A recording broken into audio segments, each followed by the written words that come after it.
Nós estamos hoje na sexta bem-aventurança. São 8 bem-aventuranças, ou seja, nós estamos chegando ao final. Quando eu comecei a preparar essas mensagens, eu e a Verônica estávamos conversando sobre esse assunto. Ela falou assim: amor, você vai pregar umas 2 ou 3 por domingo? Eu falei: é mais ou menos isso. E não está dando, irmãos. É uma só e está assim, espremendo. Né? Nós damos muito, nós preparamos muito, os pastores nós temos nos dedicado a preparar essas palavras, entendendo que Deus tem algo precioso a falar para a sua vida. No mínimo, você já precisa ter decorado as 5 que nós já passamos. Qual é a primeira bem-aventurança? Nossa, travou. Os pobres de espírito. Bem-aventurados os pobres de espírito. A segunda bem-aventurança? Os que choram. A terceira bem-aventurança? Os mansos. A quarta? Os que têm fome e sede de justiça. E domingo passado, os misericordiosos. E hoje, nós vamos trabalhar Mateus 5, versículo 8. Por favor, coloque aqui para nós, na tela, esse versículo. Na verdade, de manhã ele estava com a referência errada. Eu não sei se já consertou agora, mas está errado aí. É Mateus 5, versículo... Acertou quase nada. Só o 8 ali, o menino do copia e cola errou. Leiam comigo. Bem-aventurados...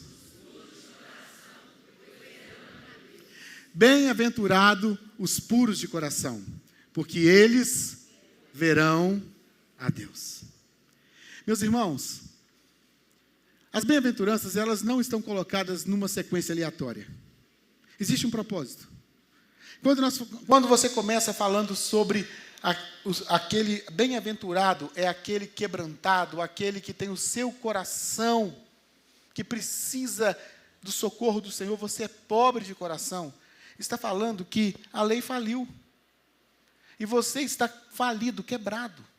Você é pobre porque você está quebrado. Você não consegue chegar ao Senhor pelos seus próprios méritos. E você precisa de ajuda, e a ajuda é o Senhor. Quando fala bem-aventurados que choram, é porque você tem consciência do seu pecado. Não é você chorar pela dor que você está sofrendo, pela consequência do que você pecou, mas é pela dor de ter pecado contra aquele que te salvou. Muitos choram pelas consequências do pecado.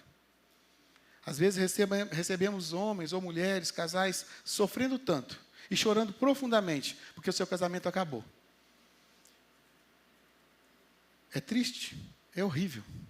Nós somos uma igreja da família e nós vivemos a resgatar famílias. Esse é o nosso propósito. Mas quantas vezes vemos casais chorando porque o casamento acabou e não pelo motivo real, que é ter pecado contra o Senhor? Pela dor que provocou no coração do Senhor. A terceira bem-aventurança fala da mansidão.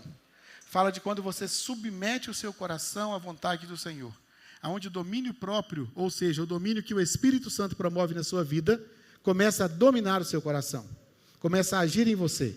Porque você entendeu que precisa do Senhor, você reconheceu a sua condição de pecador e agora você submete o seu coração ao Senhor. Fome e sede de justiça. Fala sobre a fonte da salvação é o amor, a forma de salvação é a justiça. E a misericórdia trabalha o nosso coração para abrirmos os olhos para a necessidade do outro e, sobretudo, para entendermos o perdão de Deus e o perdão que aplicamos na vida do outro. E hoje estamos aqui diante da purificação. A purificação aponta para a santidade. A purificação aponta para uma vida entendendo que Deus nos chamou para vivermos em santidade. Eu sei que é difícil pensarmos nisso, porque pensamos assim, santo, está longe demais de mim. Mas quando você abre a palavra, Jesus diz assim, sede santos, porque eu sou santo. E meus irmãos, nós estamos aqui num texto que vai direto no alvo. O texto diz assim, bem-aventurado os puros de coração. O que eu quero que você perceba nessa questão do alvo é que ele não fala assim, bem-aventurado os que se vestem de forma pura, ou os que têm um linguajar puro, ou os que têm pensamentos puros, ou o que se comporta de forma pura. Ele fala assim, bem-aventurados puros de coração, porque ele não está preocupado mais com o seu exterior do que com o seu interior. E quando o seu coração entende a pureza, o resto da sua vida, ele é reflexo daquilo que mudou interiormente, daquilo que mudou no âmago, daquilo que mudou no fundamento. Então, bem-aventurados os puros de coração é acertar o alvo bem na base, para que você seja transformado, impactado de forma completa. O Evangelho nunca foi sobre mudança exterior. O Evangelho nunca foi sobre transformação exterior. Mas a religiosidade, e aqui eu uso a expressão religiosidade de forma pejorativa, ela sempre foi mais preocupada com o exterior do que com o interior. A religiosidade está muito mais preocupada com orar na esquina e ser reconhecido. A religiosidade está muito mais preocupada se você tem ou se você não tem uma tatuagem, se o seu cabelo é comprido, se não é, se a sua maneira de conversar usa gíria, se não usa. A religiosidade está sempre muito mais preocupada no que você parece ser do que no fato que você é. Ah, pastor, mas parecer é importante. Claro que é. Imagem é muito importante. Nós fomos feitos à imagem e semelhança de Deus. Mas a imagem que você expressa, ela não tem que ser a imagem que os outros querem que você tenha, mas ela tem que ser reflexo da transformação que existe dentro de você. E isso é muito importante. Por isso o texto fala, bem-aventurados os puros de coração. Ou seja, você precisa entender que a pureza vem de dentro para fora. Você precisa entender que a pureza nasce de dentro para fora. E sabe, meus irmãos, é interessante nós observarmos isso, porque o coração, ele é a origem. E Provérbios 4, 23 diz assim, de tudo o que se deve guardar, guarde bem o seu coração, porque dele procedem as fontes da vida. De tudo o que se deve guardar, guarde bem o seu coração,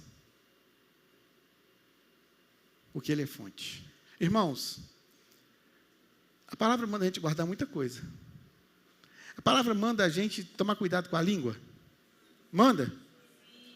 Manda tomar cuidado com a nossa vida conjugal. Sim. Mas ele fala assim, mas de tudo que se deve guardar, de todas as coisas que você precisa guardar, se tiver que escolher uma, qual que você vai escolher? O coração. De tudo que se deve guardar, guarde bem o seu coração, porque dele procede, porque dele vem, porque dele nascem as coisas da vida.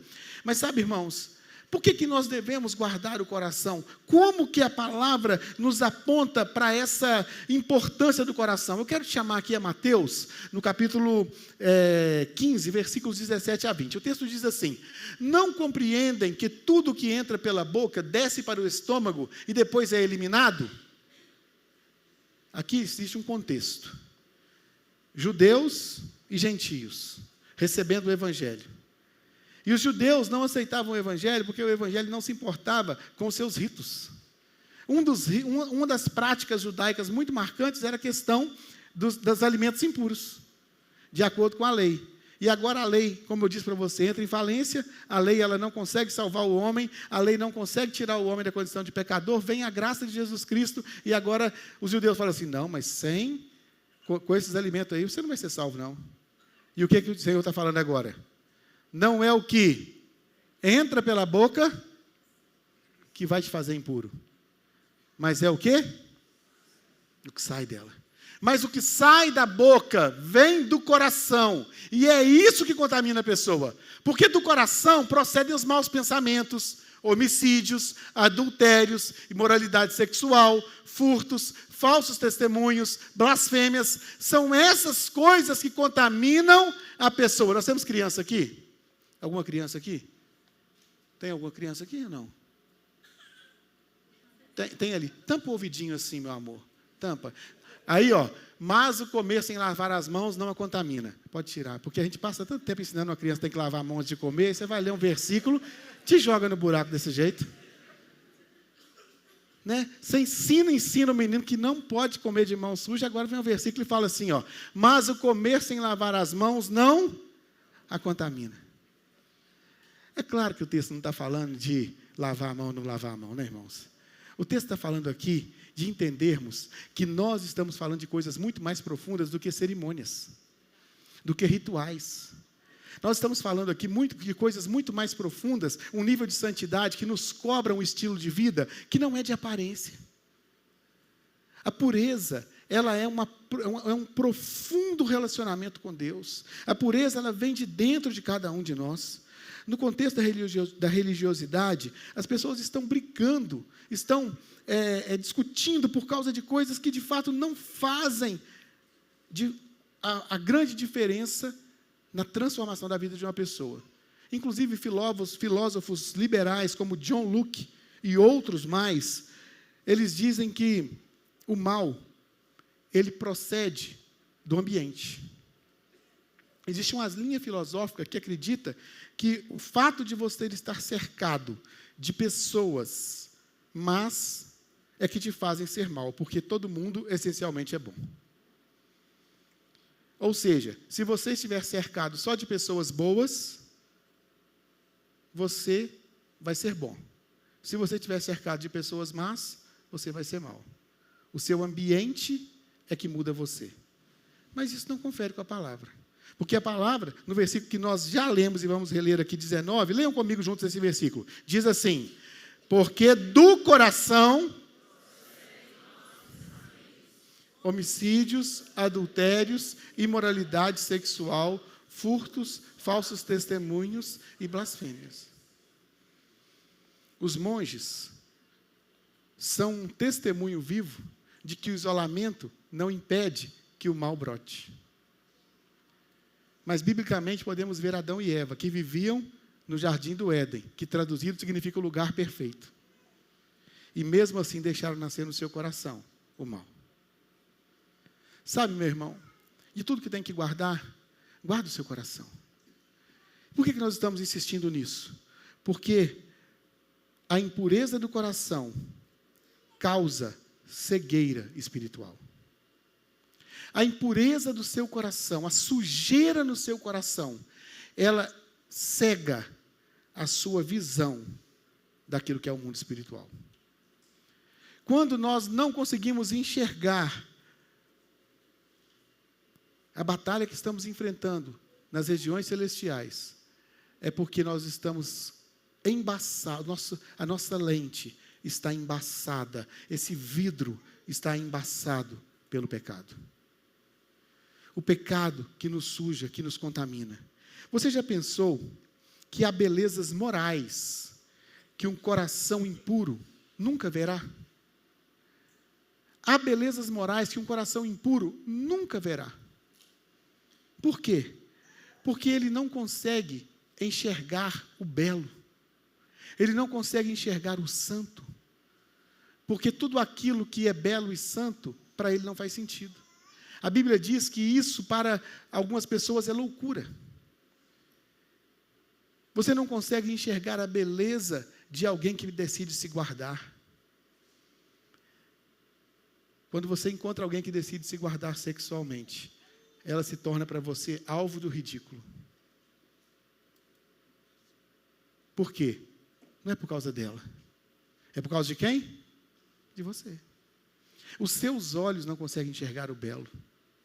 Os seus olhos não conseguem enxergar a gentileza.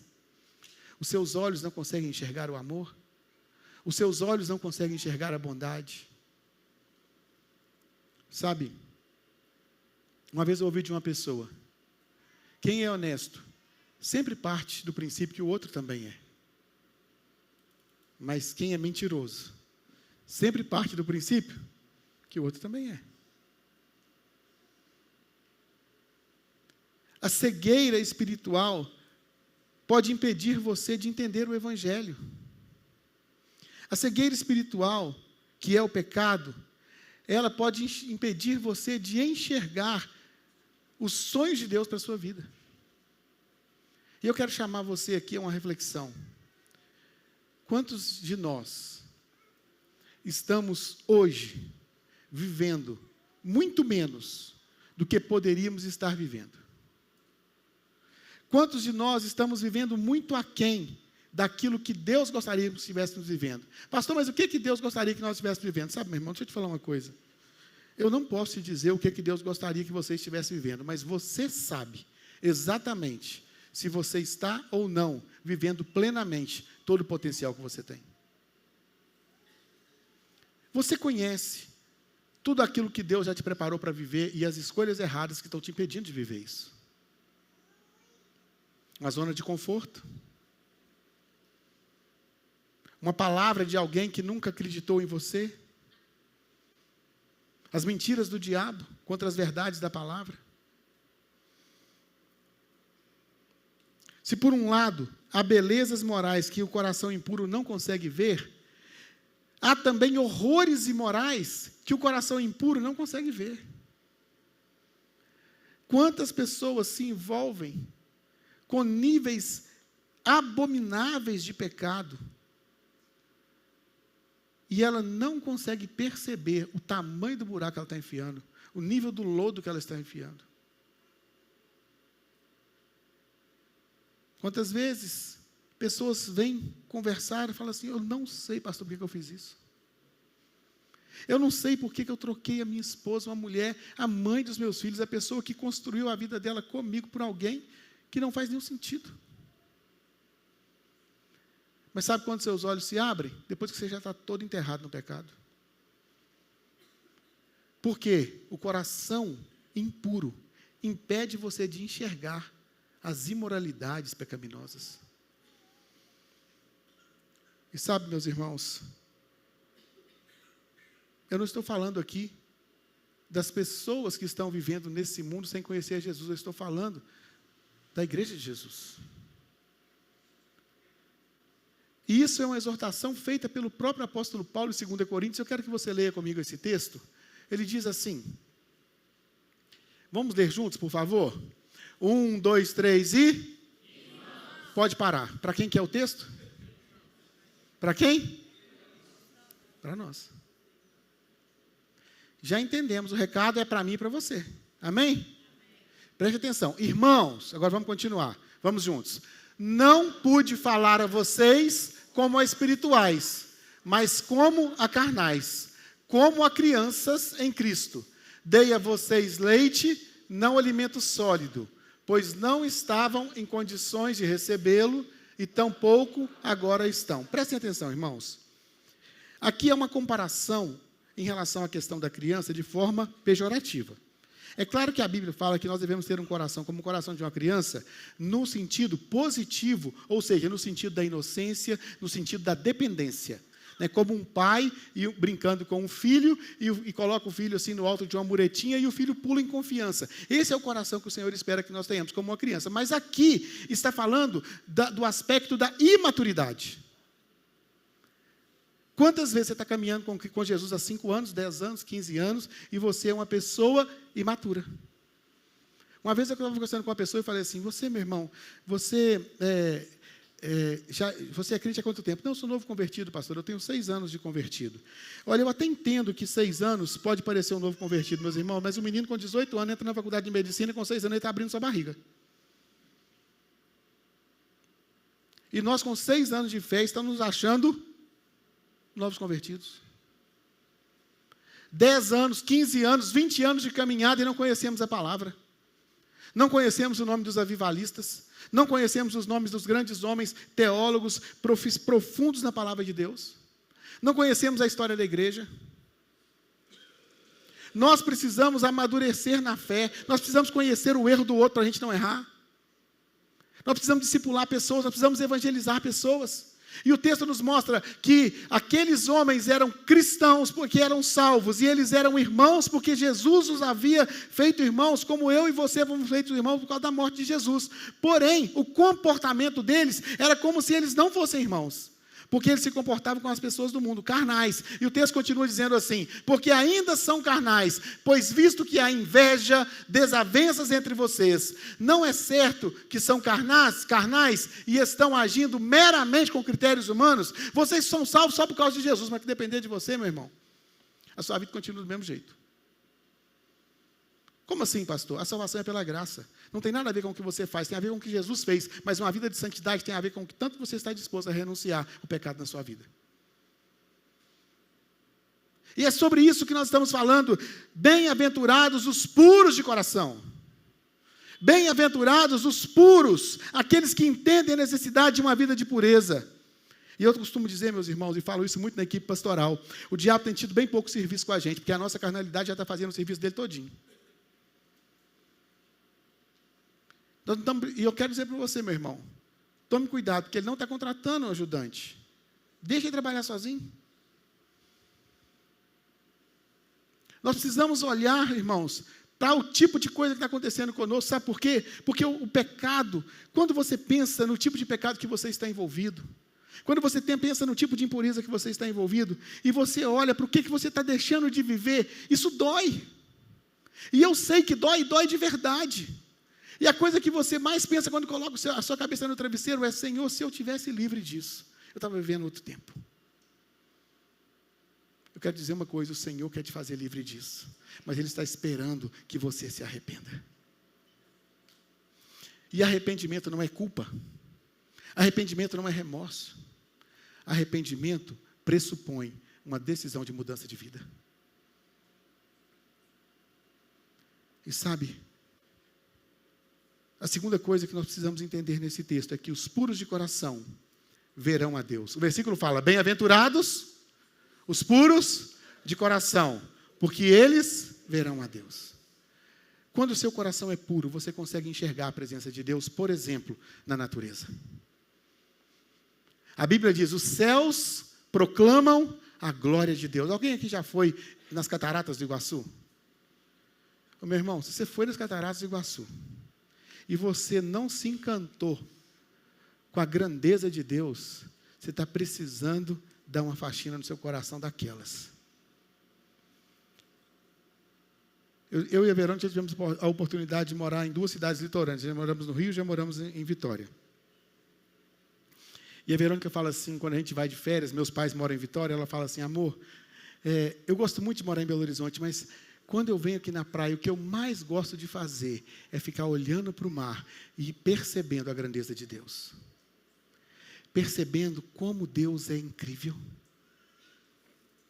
E sabe, irmãos, nós estamos num estado tão lindo, e essas montanhas proclamam a glória de Deus. O horizonte desse belo horizonte proclama a glória de Deus. Nós começamos a perceber Deus agindo, irmãos. Nossos olhos precisam se abrir, e a pureza, ela é um caminho para que os nossos olhos percebam Deus. Nós percebemos Deus na canção, nós percebemos Deus na oração, nós percebemos Deus no abraço, na criança, no milagre. O homem puro de coração, ele também percebe Deus nas Escrituras. Ele percebe a revelação de Deus, aquela palavra, às vezes tão complexa, salta aos nossos olhos como uma revelação. E aquela história que foi vivida há milhares de anos, se torna Deus falando conosco. Mas, ao contrário, o homem que não é puro de coração, ele está o tempo todo tentando achar filigranas, detalhes, minúcias, para argumentar que ele não concorda com a inerrância bíblica. A Bíblia fala sobre isso. Fala sobre aquela história da trave do olho, né? Fala sobre aquela história de você ficar falando dos outros, sem observar a sua própria vida. Sabe, meus irmãos, isso precisa ser observado com muito cuidado, porque o homem do coração puro, ele também enxerga Deus na vida da comunhão. Ele enxerga Deus quando ele estende a mão para um irmão, ou quando ele precisa ter a mão estendida para a sua vida. Ele enxerga Deus quando, em vez de ser acusado, ele é acolhido. Ao invés de ser acobertado, ele é confrontado. Ele enxerga Deus quando ele entende que, caminhando sozinho, ele estará cada dia mais longe do plano e do propósito do Senhor. Sabe, o grande problema é que nós temos a tendência de querermos encaixar Deus no nosso padrão. Nós queremos que Deus se adapte ao nosso conceito. Se nós perguntarmos aqui no meio de 300, 400, 500 pessoas, 1000 pessoas, crentes assim, quem aqui ama a Deus? Quem vai levantar a mão? Todo mundo. Via de regra, todo mundo vai levantar a mão. Mas se eu fizer a pergunta assim, vocês todos que levantaram a mão, quem aqui se sente plenamente amado por Deus? Um bom grupo vai perguntar, o que é plenamente, pastor? Como assim plenamente? Olha, pastor, para ser bem sincero, eu não me sinto assim tão amado por Deus. Tem hora, pastor, que eu olho para o que eu estou vivendo, sabe o que eu penso? Que Deus se esqueceu de mim. E se você agora reduzir esse grupo só para aquelas pessoas que dizem que amam a Deus, que disseram que amam a Deus na primeira pergunta, mas na segunda pergunta, sinceramente, reconhecem que não se sentem plenamente amados por Deus, e fizer para elas uma terceira pergunta, você que disse que ama a Deus e não se sente plenamente amado por Deus, ao dizer que você ama a Deus, o seu comportamento, ele condiz com a sua declaração de que você ama a Deus? É, pastor. Não. Eu tenho dito que amo a Deus, mas da maneira que eu estou vivendo, ela não diz coerentemente que eu o amo. Sabe o que acontece, meu irmão? A partir daí, você, sem perceber, encaixa Deus no seu padrão. Você não acredita que Deus te ama? Porque, da mesma maneira que você diz que ama e age de forma incoerente, você acha que Ele diz que te ama e age de forma incoerente. Mas deixa eu te contar uma coisa. Preste atenção. A sua atitude pode até dizer o quanto você ama a Deus, mas ela nunca poderá definir o quanto Deus te ama. As coisas que você tem feito na sua vida podem até revelar o quanto você o ama. Um pouco, mais ou menos, bastante. Mas ela nunca vai dizer para Ele o quanto que Ele te ama. O salmista diz, em Salmo 24, de 1 a 5, ao Senhor pertence a terra e a sua plenitude, o mundo e os que nele habitam, porque Ele fundou-as sobre os mares e sobre as correntes a estabeleceu. Quem subirá ao monte do Senhor? Quem há de permanecer no santo lugar? Você pode ler comigo? Vamos ler de novo? Aquele que é limpo de mãos e puro de coração. Aquele que não entrega a sua alma à falsidade, nem faz juramentos com a intenção de enganar. Este receberá do Senhor a bênção e a justiça do Deus da sua salvação. O salmista declara a presença do Senhor no alto de um monte. Assim como ele diz, eleva os meus olhos para os montes, de onde virá o meu socorro? Ele diz assim, quem subirá no monte do Senhor? O Apocalipse diz que o trono do Senhor está no alto de um monte, e em volta desse trono existem 4 seres, 24 anciãos e etc. E o texto vai se desdobrando. E nós percebemos essa declaração, às vezes figurada, mas Isaías também diz que o Senhor mora num alto e sublime trono. E essa ideia dessa grandeza de Deus, dessa santidade, dessa pureza, nos traz um limite. Quem há de subir no seu santo monte? Aqueles que são limpos de mãos e puros de coração. Sabe, irmãos?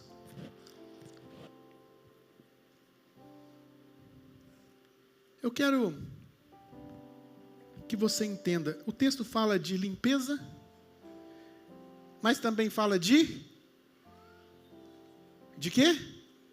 De pureza. O texto fala de limpeza, mas também fala de pureza. Sabe, às vezes nós temos uma certa dificuldade de entender isso. Essa água, em tese, não foi aberta, é de uma marca confiável, portanto é pura. E nós pegamos essa água e colocamos, posso colocá-la num copo limpo, puro, e ela vai se manter limpa, pura, porque ela está colocada aqui em tese, num ambiente limpo.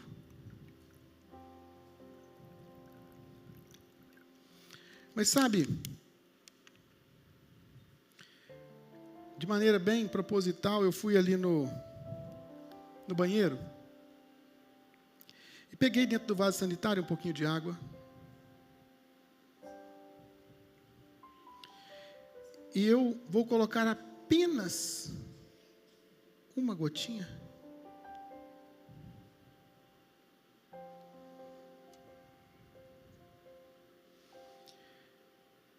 Talvez um exame nessa água diga que ela se mantém limpa o suficiente para que a gente possa beber. Mas para você que está sabendo o que eu fiz com ela, não dá, né? Está suja. Mas o pior é, tem tanta gente querendo beber dessa água, mesmo sabendo da sujeira, mesmo sabendo que ela é suja. Pastor, mas vamos deixar ela de lado, vamos partir para a pura. Sabe, irmãos, existe uma questão que precisa ser entendida. A pureza, ela envolve um tipo de percepção muito clara de quem nós somos e de quem Deus é. E se eu pegar esse limão e colocar nessa água,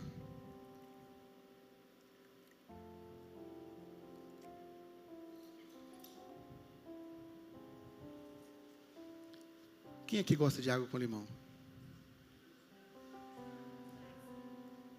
É uma delícia, né? E vocês viram que eu coloquei na limpa, mas não está pura. Sabe, quantas vezes eu e você, meu querido, nós estamos limpos, tentando viver uma vida limpa, mas não temos um coração puro.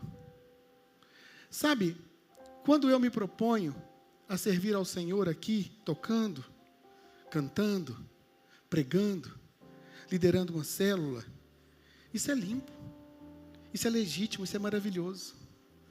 Mas a intenção do meu coração pode ou não ser pura.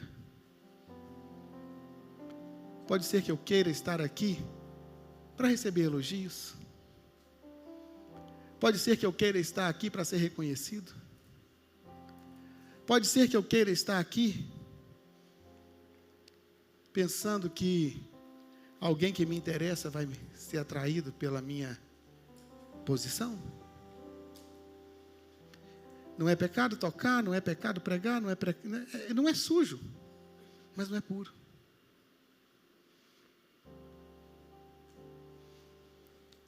E sabe, o texto não está falando apenas de limpeza.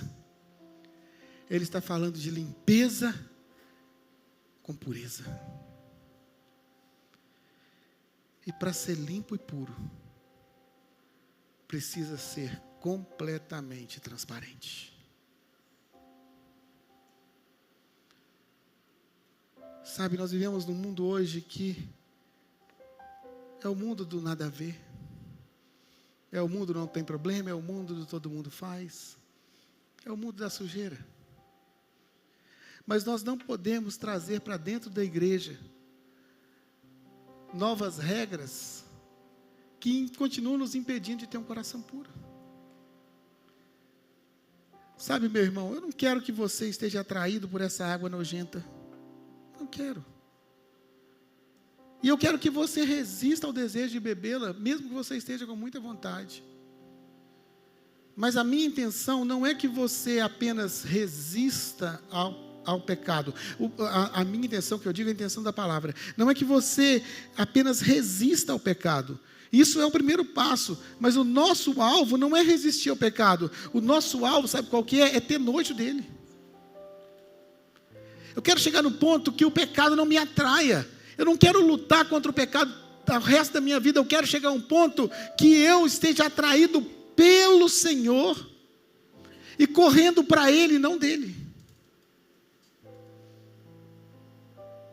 Uma vida limpa, mas também e sobretudo uma vida pura.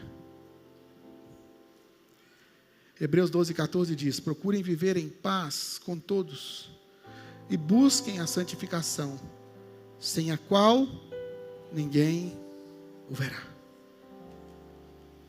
Pastor, mas essa coisa de ser puro, só existiu um que foi assim, Jesus Cristo. É verdade. Mas o texto nos dá um propósito e um destino.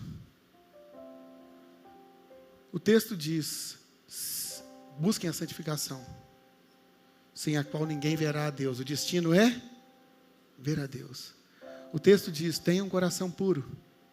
E os que bem-aventurados os puros de coração, porque eles verão a Deus. Nos dá uma meta, nos dá um alvo e nos dá um destino. Eu quero te chamar, meu irmão, a entender que Deus está te convidando a um destino maravilhoso. Deus está te convidando a uma vida plena. Deus quer que você viva tudo que Ele sonhou para você. Deus quer que você viva o sobrenatural.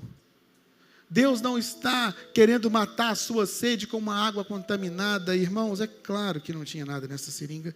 Mas eu quero que você entenda que esse contaminar do pecado, ele não é uma brincadeira, ele é de fato uma ofensa contra Deus. E se você entende que já deu para esse estilo de vida de pecado, você precisa se arrepender, meu irmão. Eu quero te convidar agora a ficar de pé e fechar seus olhos e começar a orar ao Senhor. E começar a dizer para Ele: Senhor, que tipo de vida eu estou levando? Avalie o seu coração, meu irmão. Às vezes você está aí achando que você está bem, que você está vivendo a plenitude do Senhor, mas o seu coração não está limpo. Ele está apenas limpo e não sujo, e não puro, porque as intenções do seu coração têm sido roubadas pela carnalidade.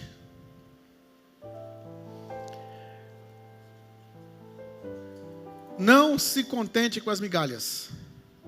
Não se contente com a mediocridade. Você não é feito para a média, você é feito para a plenitude. Eu e você fomos feitos à imagem e semelhança de Deus, e Deus não é mais ou menos. Mas o Senhor é santo e Ele nos convida a uma vida de santidade. Você não precisa tratar bem a sua esposa, porque sem isso você não vai ter tudo que você quer com ela. Isso é limpo, mas não é puro. Você não precisa ser um bom funcionário porque você tem segundas intenções na sua empresa. Não, você precisa ser um bom funcionário porque a Bíblia manda você honrar seu patrão.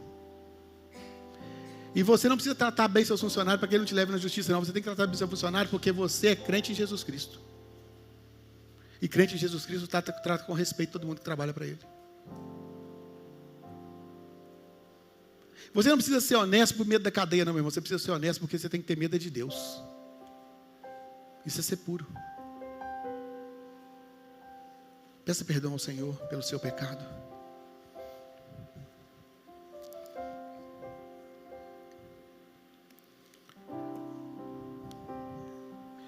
Eu quero pedir que você, de fato, se possível, feche seus olhos. Eu vou fazer uma pergunta aqui. Se há alguém aqui nessa noite que ainda não entregou sua vida para Jesus, eu quero que você considere: Jesus quer mudar a sua história. Ele quer te dar uma nova vida. Se você quer entregar sua vida para Jesus, diga para Ele agora: Senhor Jesus, eu reconheço que sou um pecador. Eu te peço perdão pelos meus pecados. Eu te convido para entrar no meu coração, para ser o meu Salvador.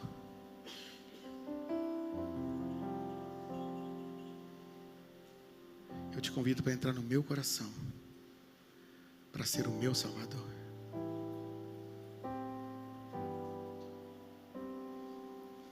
Talvez você um dia já andou com Jesus, mas se desviou dos caminhos dele e hoje você quer voltar para ele.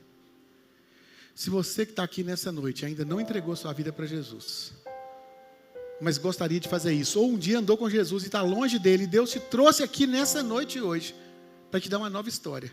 Você quer entregar sua vida para Jesus ou quer voltar para Ele? Se você se encaixa nesse perfil, eu queria que você levantasse a sua mão. Se você tem coragem de tomar essa decisão, eu quero Jesus na minha vida. Quer entregar sua vida para Jesus? Faça um sinal com a sua mão, eu vou orar por você. Ou está longe de Jesus e quer voltar para Ele? Quero te dar essa oportunidade. Entrega a sua vida para Jesus. Se tem alguém aqui que quer entregar a sua vida para Jesus, ou quer voltar para Jesus, faça um sinal com a sua mão, eu vou orar por você agora. Pode fazer um sinal, se há alguém aqui que quer entregar a sua vida para Jesus ou quer voltar para Ele. Eu sei que essa não é uma palavra de aparente amor, mas ela é uma palavra de profundo amor. Quer entregar a sua vida para Jesus? Faça um sinal com a sua mão. Quer voltar para Ele? Faça um sinal com a sua mão, eu vou orar por você.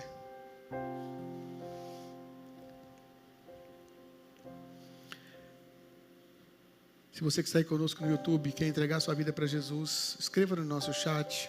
Se você está assistindo essa mensagem num outro dia que não é ao vivo, mande uma mensagem para nós, nós queremos caminhar com você.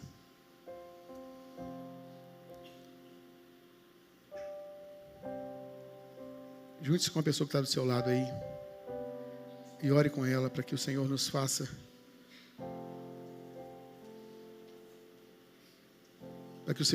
uma igreja de pessoas puras, de coração puro.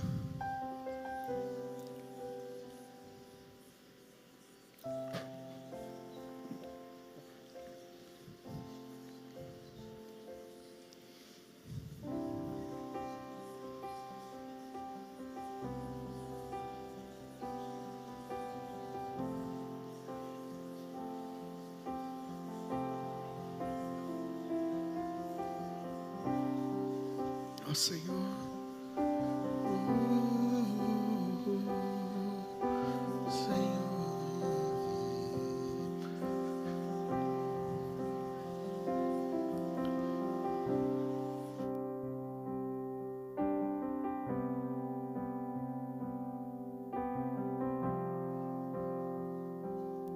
Senhor, receba a nossa oração, o nosso coração, receba a nossa vida em santidade, Senhor, receba o nosso coração em amor. Nós te amamos, Senhor, e queremos viver uma vida coerente, queremos viver uma vida alinhada com o Senhor. Receba, Senhor, a nossa adoração.